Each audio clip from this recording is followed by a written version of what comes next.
दिनों के बाद आपके सामने फिर से एक बार नीतीश राठौर फिजिक्स के साथ हम लोग आज आपके सामने डिस्कस करेंगे। सबसे पहले हम लोग इलेक्ट्रोस्टैटिक का स्टडी कर रहे हैं, उसको हम लोग टीटीएस में स्टडी करेंगे।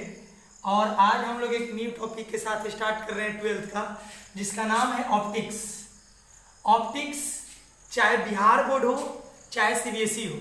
यदि सीबीएसई की बात करें तो ऑप्टिक्स 18 नंबर का अप्रोक्स आएगा, उसमें एक और चैप्टर ऐड हो जाता है EMW इलेक्ट्रोमैग्नेटिक वेव। और बिहार बोर्ड की बात करें तो ये अप्रोक्स 15 मार्क्स का, और सीबीएसई का बात करें तो ऑप्टिक्स प्लस EMW 18 मार्क्स का। तो इसका स्टडी हम लोग करेंगे किसमें? EMWF में। तो चलिए हम लोग आगे बढ़ते हैं और स्टडी करते हैं ऑप्टिक्स के बारे में। ऑप्टिक्स होता क्या है?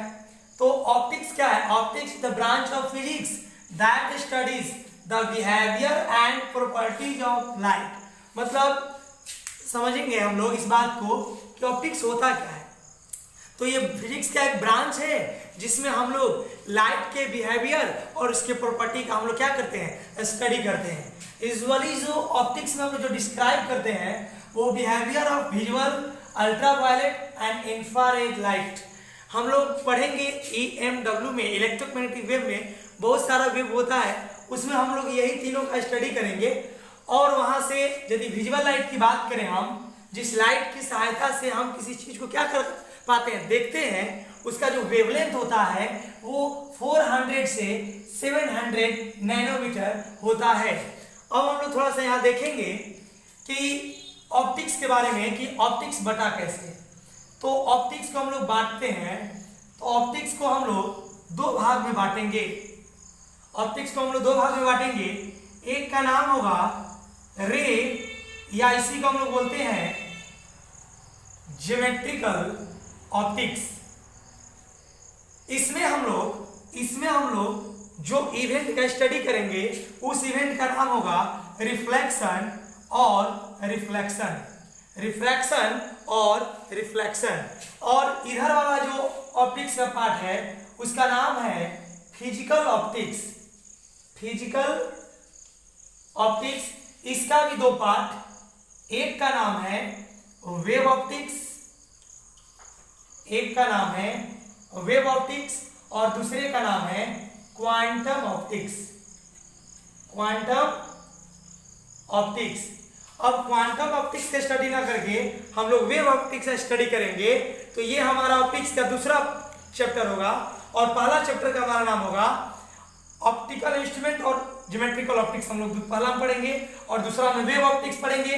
और वेव ऑप्टिक्स में जो हम लोग स्टडी करेंगे उसमें हम लोग पहला नंबर में इंटरफेरेंस का कंसेप्ट, उसी में हम लोग पोलराइजेशन पढ़ेंगे, YDAC पढ़ेंगे, यंग्स डबल स्लिट एक्सपेरिमेंट पढ़ेंगे, और छोटे छोटे शॉर्ट क्वेश्चन को हम लोग स्टडी करेंगे।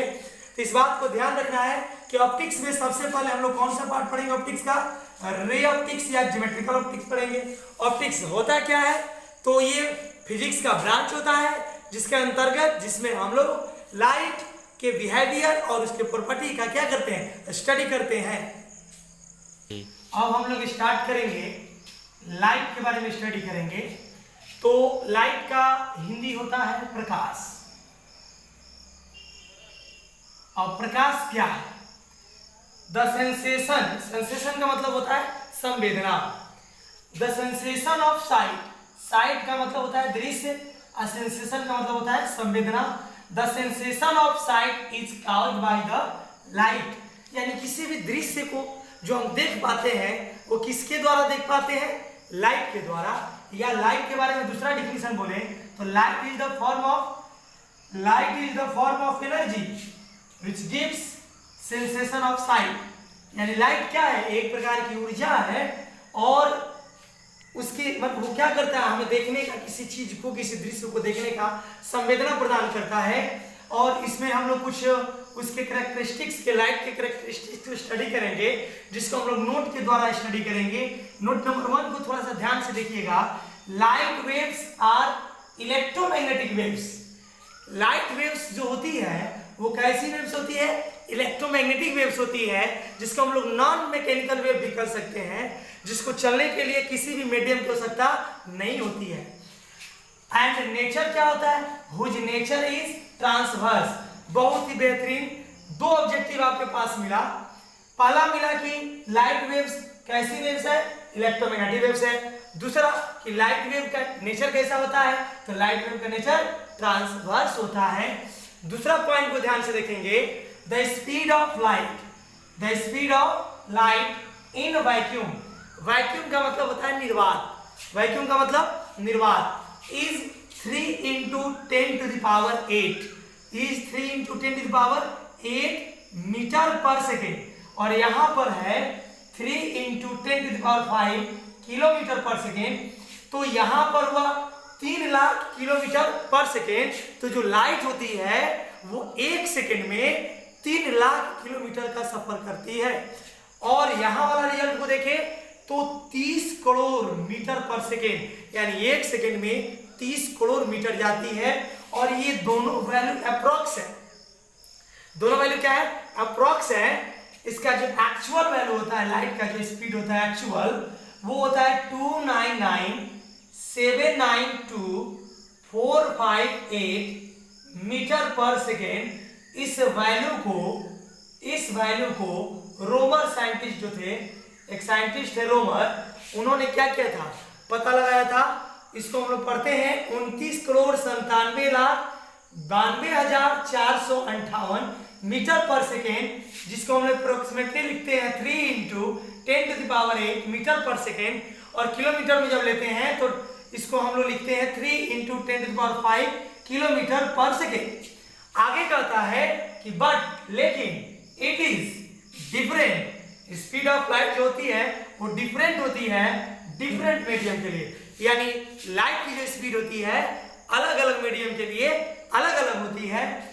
अगला जो नोट है बहुत वीवीआई नोट है, इसको अच्छे से याद रखना है कि the speed and wavelength of light, speed and wavelength of light change, light की स्पीड और लाइट की वेवलेंथ चेंज होती है when it travels from one medium to another, but its frequency remains unchanged, but its frequency remains unchanged।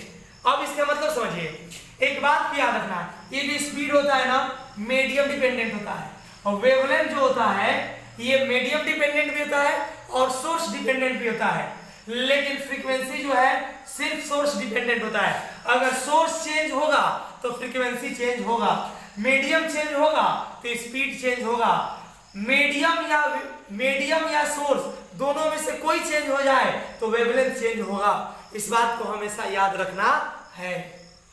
अब हम लोग study करेंगे रे। तो रे के बारे में स्टडी करेंगे। रे का मतलब होता क्या है?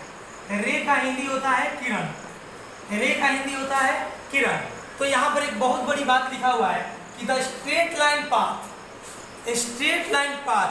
तो इस बात को अच्छे से समझेंगे कि पॉइंट नंबर 4 में भी नोट ये हो सकता है कि स्ट्रेट लाइन पाथ किसका पाथ? लाइट का। तो इस बात को हमेशा याद रखना है कि लाइट जब भी ट्रेवल करेगा ना वो स्ट्रेट लाइन ही करेगा, तब तक करेगा जब तक कि उसके रास्ते में कोई अवरोधक या ऑब्स्टेकल ना आ जाए या उसका मीडियम चेंज ना हो जाए। जब चलेगा स्ट्रेट चलेगा। और लाइट के इसी स्ट्रेट चलने वाली प्रॉपर्टी को हम लोग कहते हैं लीनियर प्रोपेगेशन ऑफ लाइट। तो यहाँ पर कह रहा है the straight line path along which light travels in a homogeneous medium, in a homogeneous medium. थोड़ा सा चर्चा करें होमोजेनियस। तो सबसे पहला कंसेप्ट है हमारे पास ऑप्टिकल मीडियम का। तो ऑप्टिकल मीडियम से एक ऐसा एरिया होता है जहां से लाइट निकलता है और हमारी आंख तक पहुंचता है, उसको हम लोग क्या बोलते हैं? Optical medium. इसके दो पार्ट, एक हो गया होमोजेनियस और एक हो गया हेट्रोजीनियस। तो होमोजेनियस मीडियम क्या होता है? ऐसा मीडियम जिसके प्रत्येक भाग का जितना पार्ट है सबका प्रॉपर्टी और जो उसका बनावट है वो सेम होगा, जबकि हेट्रोजीनियस का सेम नहीं होगा। अब कंसेप्ट आता है कि the straight line path along which light travels in homogeneous medium is called रे। यही हमारा क्या है? रे है। ये हमारा क्या है? रे है।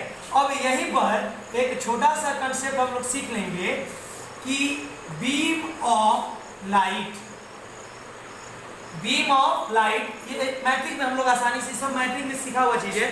10th क्लास में बिहार बोर्ड हो या सीबीएसई, इसको हिंदी में हम लोग बोलते हैं प्रकाश पुंज या किरण पुंज। तो इसको हम लोग हिंदी में पढ़े थे कि किरणों के समूह को, बंडल ऑफ रेज, क्या कहलाता है? Beam of light. इसमें हमारा जो बंडल होगा वो इस तरह से होगा और इस तरह से हो सकता है और इस तरह से हो सकता है। तो सीखने वाली बात है कि ऐसा यदि बंडल मिला, रे का ऐसा कलेक्शन मिला, तो इसको हम लोग बोलेंगे पैरेलल बीम ऑफ लाइट। अगर एक ऐसा देखेगा, जहां भी दृश्य, ऐसा दृश्य जहां दिखे, वहां पर हम लोग देखेंगे कि अगर किसी पॉइंट से रे डाइवर्ज हो रही है, फैल रही है, तो इसको हम लोग बोलेंगे डाइवर्जेंट बीम ऑफ लाइट। और अगर किसी पॉइंट पर रे कन्वर्ज हो रही है, मिल रही है, तो इसको हम लोग बोलेंगे कन्वर्जेंट बीम ऑफ लाइट। तो बीम ऑफ लाइट होता है क्या है? तो बेसिकली बीम ऑफ लाइट जो होता है वो कलेक्शन ऑफ रेज होता है और उसमें 3 टाइप होता है, एक पैरेलल होता है, एक डाइवर्जेंट होता है और एक कन्वर्जेंट होता है। अब यहीं पर हम लोग सीख लेंगे कंसेप्ट लुमिनस का।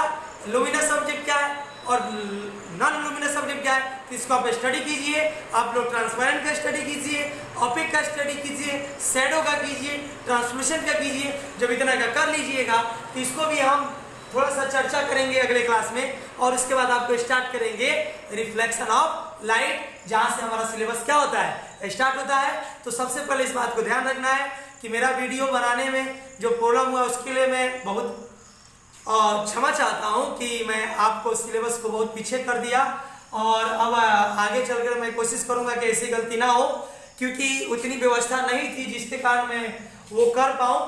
लेकिन मैं फिर से कहना चाहूंगा कि आपके पास अभी बहुत समय है। आप अपने बोर्ड की तैयारी के लिए सबसे पहला काम एनसीईआरटी का बुक और ऑप्टिक्स के कलर कॉपी, इलेक्ट्रोस्टैटिक के कलर कॉपी बनाइए। जितना बताते हैं उस वीडियो को सुनिए और उसको लिखिए और उसको 2-3 बार पढ़िए।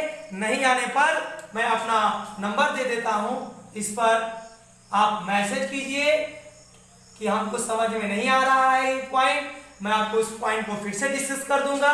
इस नंबर पर आप मैसेज कीजिए, अपना नाम लिखिए, और सबसे बड़ी बात कि आप डेली कम से कम 2 से 3 घंटा पढ़ते रहिए। और एक बात, सिलेबस का टेंशन नहीं करना है, टेंशन अपने स्टडी का करना है। और सबसे इंपॉर्टेंट चीज कि मेरा वीडियो 10 से 12 मिनट का या 10 मिनट का इसलिए रहता है ताकि आप आराम से देखें, आपका कंसंट्रेशन बना रहे। आज की कहानी समाप्त होती है, तब तक के लिए धन्यवाद। जय हिंद।